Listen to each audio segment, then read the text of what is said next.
Well, welcome everybody to another edition of Lewis at Large. Yours truly, Warner Lewis. Once again from the flight deck, and of course that means some very smart talk radio is in your future. And this segment, revisiting with an old friend, Rod Pyle. He is a NASA historian, and he's going to talk about a wide variety of things, some space, some not. He is a lecturer.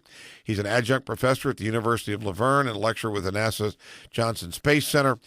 Recent works include Innovation, the NASA Way, and Curiosity Inside the Mars rover mission.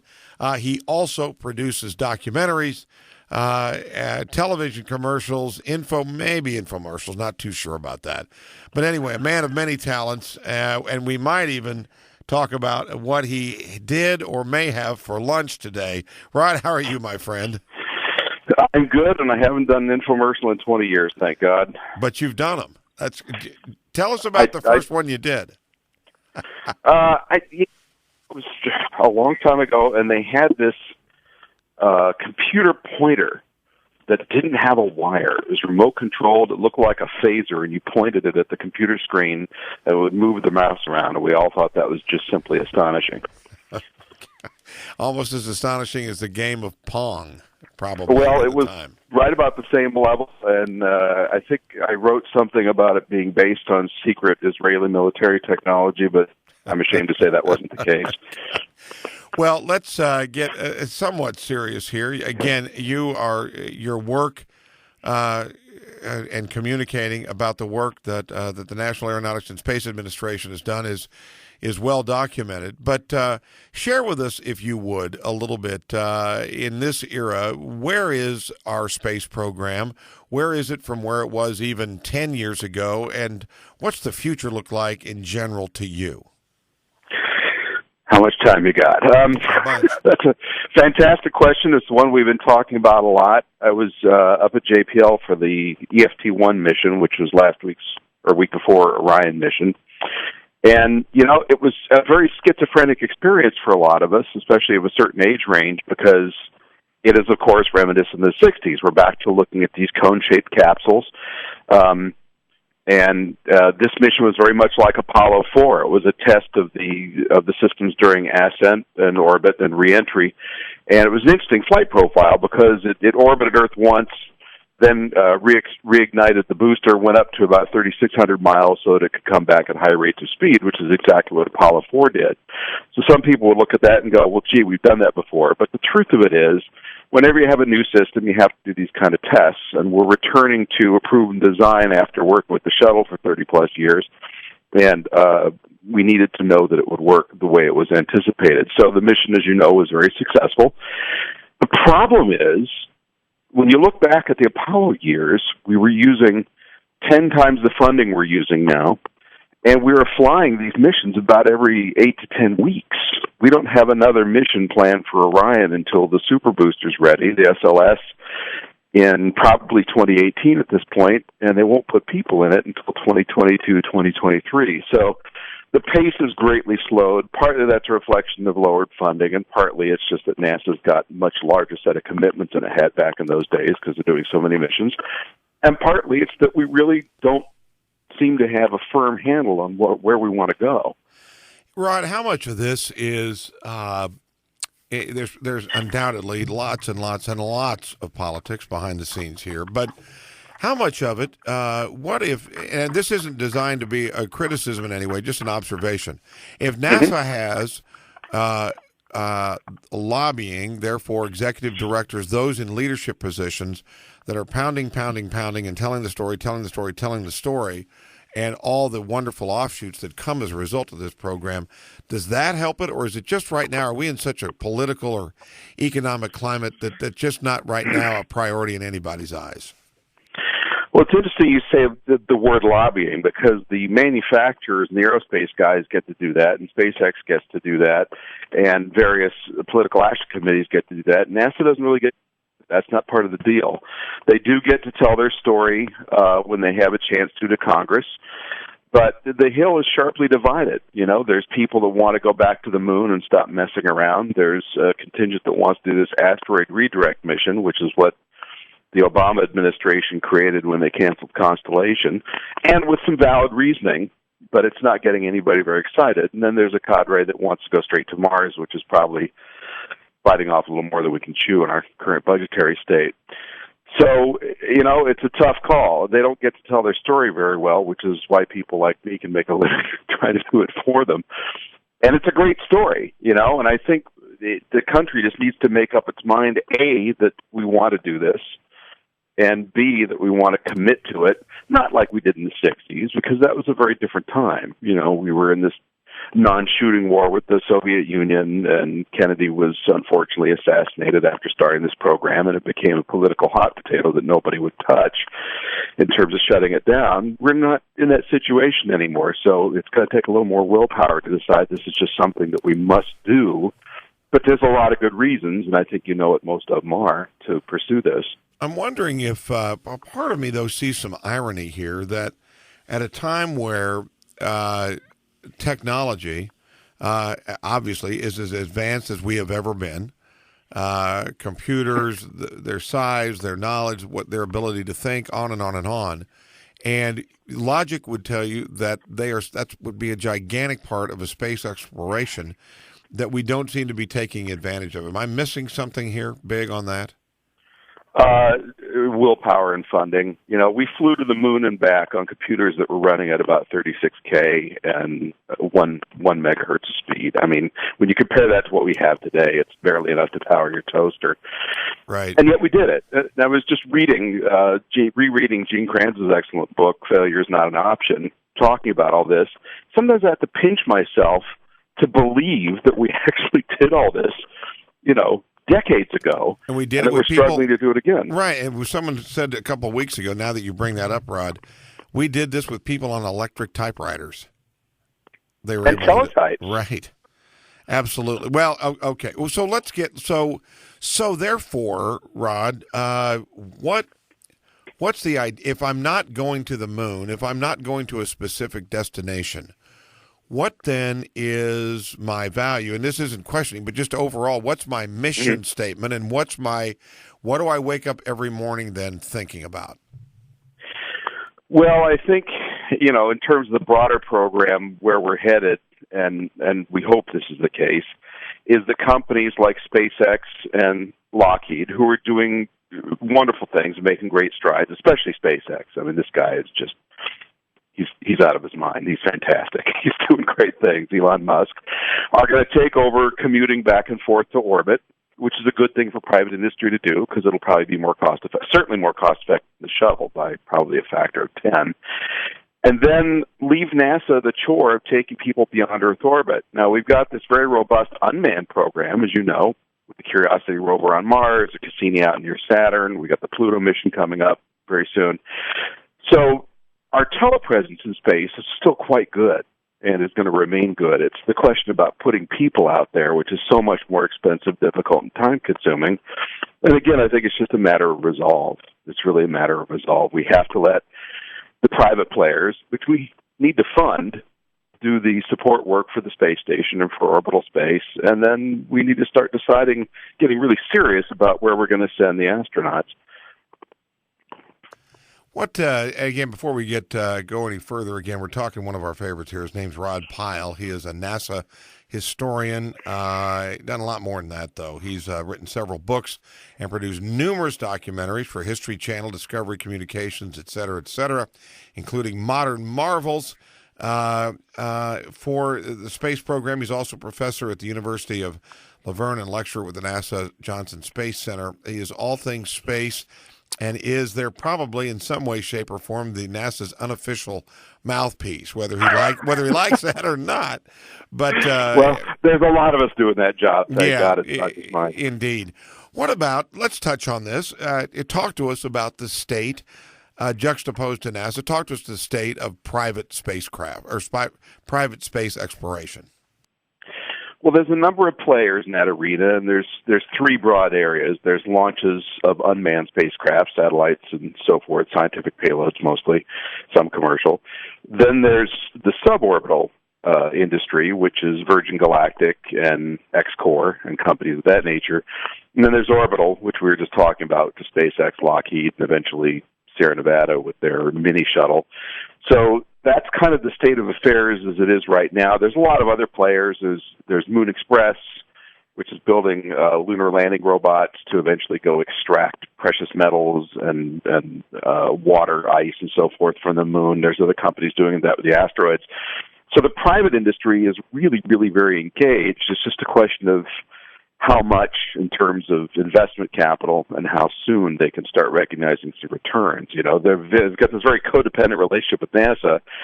They kind of need NASA's money to really make this happen because the private sector will only bear so much investment. And NASA really needs these guys to be able to, as I said, do the chore work, if you will, and also to provide them the things they need. You know, it costs tons of money to launch just a gallon of water into space, you know, tens of thousands of dollars.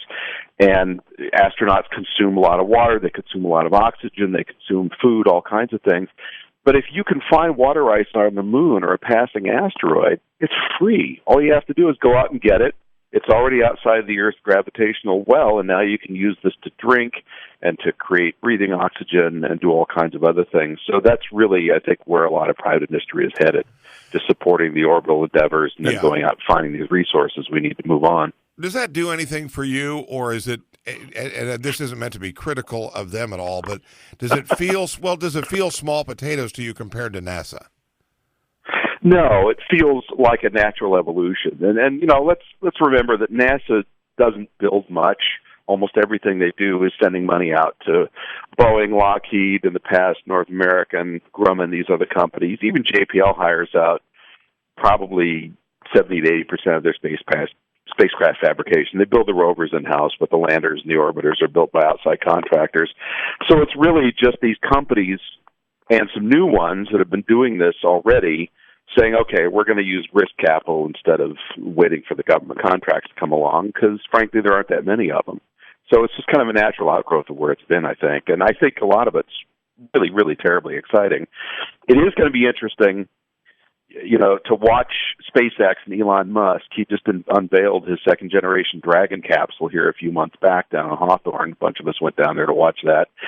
Spectacular little spaceship. And he started talking about going to Mars. And he talked about it like, of course we're going to go to Mars. I build electric cars. I build rockets. I'm going to take us to Mars. And it's kind of a seamless transition in his mind. And, you know, given the guy's history, I believe him. Well, okay.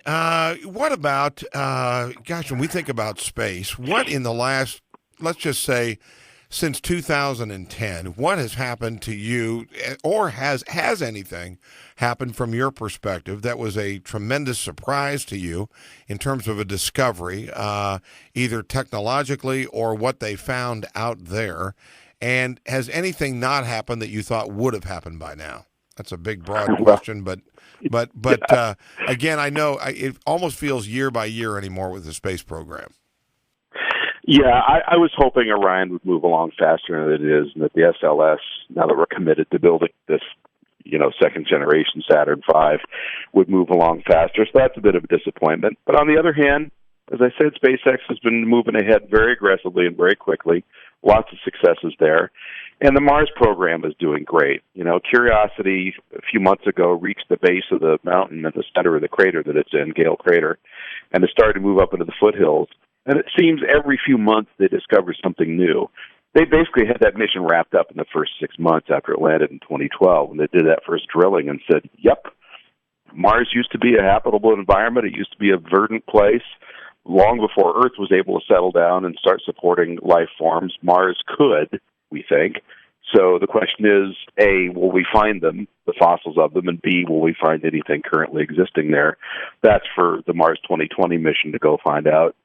But the things they have found so far have been fantastic. And then the recent landing on that comet with the Rosetta mission seems to have detected organic carbon there. Whether or not it's of a biological nature, we won't know for a very long time. But if ever. But there was organic carbon, and that's something that may have well seeded life here on Earth. So that's an important finding. And that mission, it was hobbled a bit, but they really did some wonderful things in a very short period of time. Rod, what do we know from a big picture or even a micro perspective from where you sit about our universe now that maybe we didn't know a decade ago? What's the space program, manned and unmanned? What has it really brought to us? Forget Tang, forget what we use back here on dumb old planet Earth. What do we know more about this entire universe overall that we just didn't know before? I think that the main finding that's astonishing a lot of people in the astrobiology area and also in geophysics is just how much water is out there. You know, it's always strongly suspected that most of the water on Earth came from comet and asteroid impacts. Recent analyses of a couple of these comets have told us that the water on those comets is not the same kind of water we tend to see on Earth. So it's probably mostly asteroids, which is ancient solar system material that never got settled into a planet. So that was a big one. The finding of organic molecules on Mars was another big one. This is, again, sort of following that trail of life, if you want. And then I think the area that probably speaks most to the human spirit, though, is what we're finding about exoplanets, planets orbiting around other stars. We're starting to see environments there that might be enough in that Goldilocks zone where Earth exists that life could exist there. We're finding water vapor in the atmosphere, nitrogen, various other things that are needed to sustain life. So the amount of discoveries, now there's thousands and thousands of exoplanets, whereas a decade ago we weren't sure there were any, or if so, just a handful that were suspected, has just been a fantastic advance. It's just going to take a while to get out there, obviously. Again, we're talking to Rod Pyle. He is a documentarian. He's also a historian and has done numerous works publicizing and really celebrating the work of the National Aeronautics and Space Administration, our overall space program.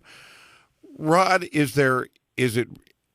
And again, this is not a religious question or not, but simply is it possible to know what you know and to know what those at NASA know and not think just the pure math of the world and the physics of the world suggest that there is life of some kind on other bodies outside of the planet Earth?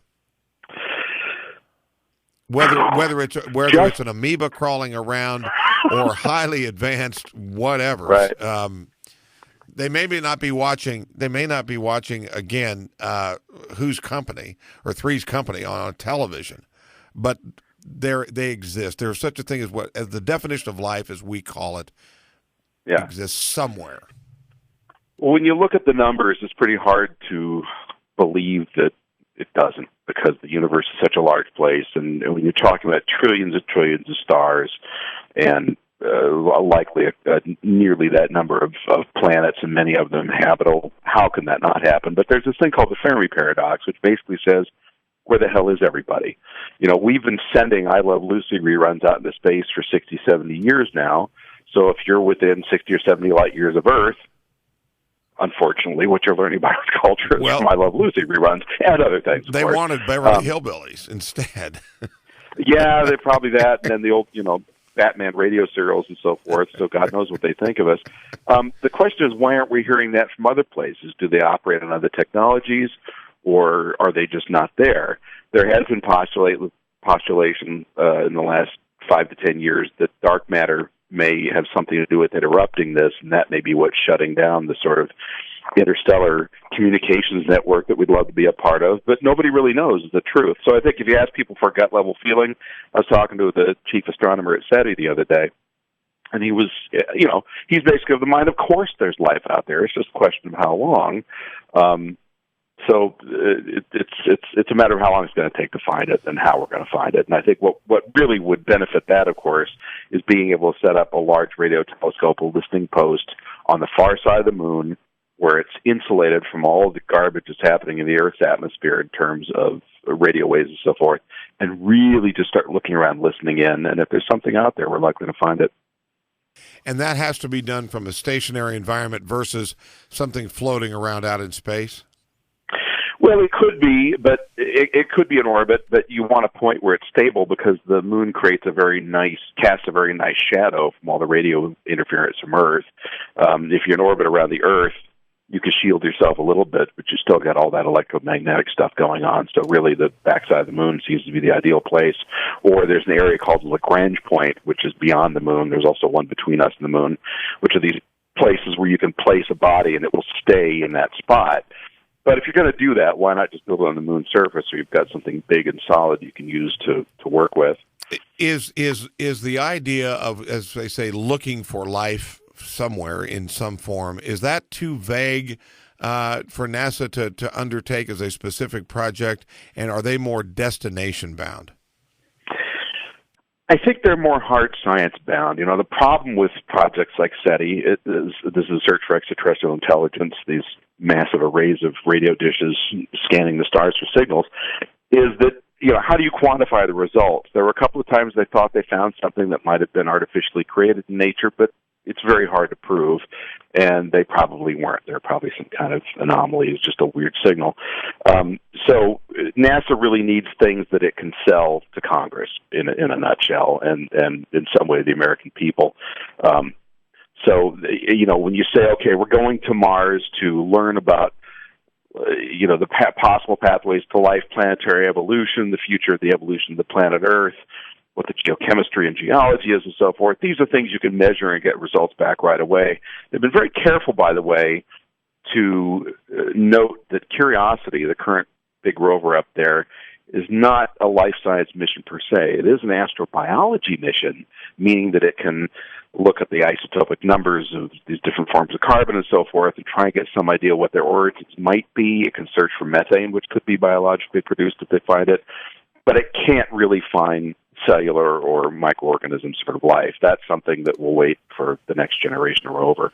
Again, we're with Rod Pyle, one of our favorites here, NASA historian, and a variety of other things. We actually started the show talking about a couple of recent works, Innovation the NASA Way and Curiosity inside the Mars rover mission. We've touched on that precious little here. So before we start to wrap up here, let's talk about that. I think we've covered some of it, but Mars, gosh, you say Mars, and anyone of a baby boomer ilk thinks back of, yep, that was the one. The moon's cool, but Mars was going to be it. What do we need, or what do we want? What do we expect to learn there? Well, largely it's just about pure science, learning the evolution of that planet and what may or may not have happened there. There is a lot to be learned about the Earth by looking at Mars because this was preserved environment, but obviously it took a very different journey than we did. And there's just the straight exploration aspect. I was talking to another NASA official the other day about, how do you sell space exploration? How do you sell going to Mars? How do you sell going back to the moon? All these kinds of things. They've been struggling with that since they started the Apollo program because they do have a public outreach and education office, but they're not funded very well, and it's really not part of their charter. And they need the shortest route between point A and point B to try and get the public engaged. I don't know if you saw it, but recently, in the last couple of days, this video came out called, I think, I Need My Space or something. It's a lift of a pop song. There was a bunch of interns at the Johnson Space Center dancing and prancing around at the museum there, singing their version of this song as a parody. But I have seen that. I have seen that. Yeah, you're right. It got 1,300,000 hits in 2 days.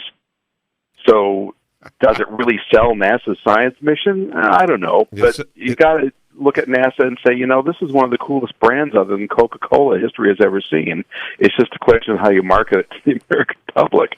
Yeah, from where you sit, would the public be supportive? Are they actively against it? I guess I find it surprising that the space program, it feels like, and may be wrong, but feels like it's taken a real back seat recently being the last 3 to 4, maybe 5 years. Well, again, they're operating at a tenth of funding they had at their peak in the 60s, and that's adjusted dollars. And in the 60s, they were doing Apollo and some Mars exploration when they were spending the most money that they ever had and employing almost 500,000 people. Now they got to run the space station. They're still winding down pieces of the shuttle program. They're building the SLS rocket. They're building the Orion capsule. They got Cassini out by Saturn. They've got all these Mars probes going on. So they've got a lot of mouths to feed with a tenth the money. So it's not surprising that it slowed down. Yeah.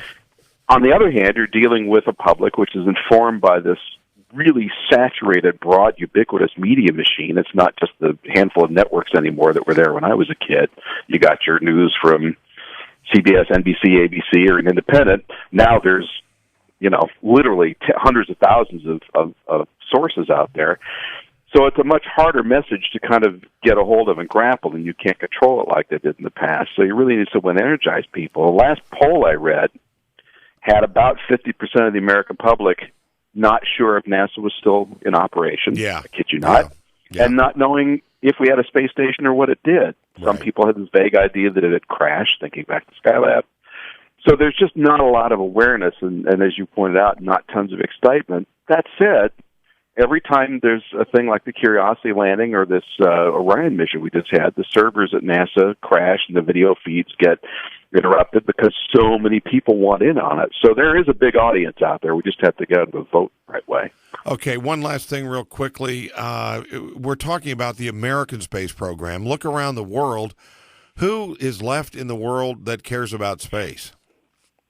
Well, the Russians keep trying to, but most of the announcements come from the Deputy Minister of Defense, and he's a little bit of a wild card. He's the one that said, hey, if the Americans don't like what we're doing in Ukraine, they can use a trampoline to get to their space station. Ha-ha.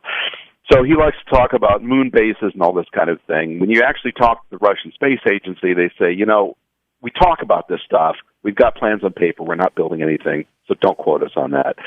So, they're good at it. They've been doing it a long time like we have, but they're underfunded. The Chinese, on the other hand, are moving very rapidly. They started with Russian technology that they bought and improved. They've orbited a number of times. They have a small space station up there that isn't manned all the time, but it's there. And they're going to the moon. They're going to land people on the moon sometime in the 2020s. And the nice thing about that system, of course, is they don't have these changes of administration every 2 to 4 years, depending on whether you're talking about the presidency or Congress. They have long-sitting politicians who can plan 10 and 15 years out, and it doesn't have the boat rocked every couple of years. So when they make plans, they can stick to them, and it looks like they're going to. And I think if anything's going to rattle the hill here in the United States, it's going to be when the Chinese wander over to the Apollo 11 landing site and start picking up some of the junk we left there and saying, let's take this back and sell it on eBay. That'll get their attention. Yep, indeed. He's a good one. Rod Pyle, a NASA historian, also documentarian, 2 works, Innovation the NASA Way and Curiosity Inside the Mars Rover Mission. Hey, Rod, how can people get a copy of these books and find out more about some of the work you do? I've got a website, which is rodpylebooks.com, RODPYLE, one word. And the rest of my stuff is up at Amazon where it belongs. Okay. Hey, listen, have a great lunch, whatever it is, and keep it going, and we'll have you on again someday. Would love to do that. Fantastic. Anytime. Thanks. You bet. We'll be back with more right after this on Lewis at Large.